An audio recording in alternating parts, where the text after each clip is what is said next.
Hey guys, today I'm going to show you a quick trick in Adobe Lightroom using filters to replicate certain lighting conditions and tone your photos a little bit to really make them stand out. So I've edited my photo, I'm happy with it, but I wish there was just something a little bit more to it. What can I do? Apply a filter or two.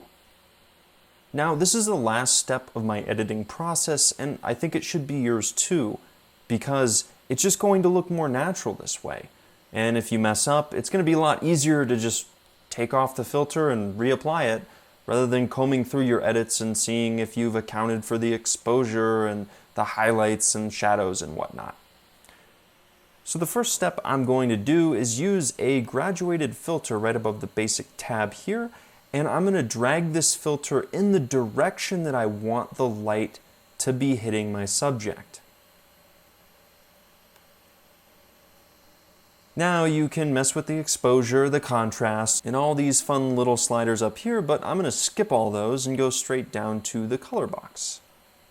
And since I want to give this photo a nice warm feel to it, I think it's a little bit too cold, I'm going to drag my dropper tool right between orange and yellow.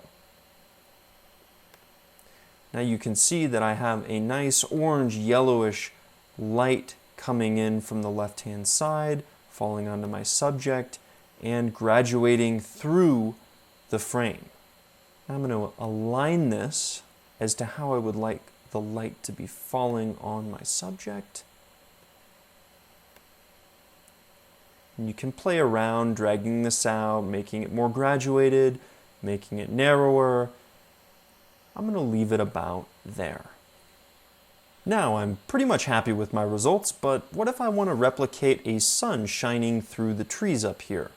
Well, I'd go over to my radial filter. I would make sure it's inverted and turn my feathering all the way up. And I would drag a circle out here. Now because I'm replicating a sun, I want this area to be brighter. So I'm going to drag the blacks up a little bit.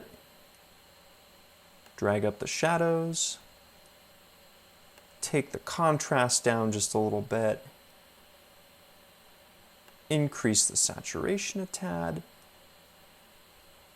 and select a color. I'm going to choose a nice saturated orange yellow. There we go. All right, so now I've given my photo just a little bit more pizzazz with just two filters. Here's the before, and here's the after.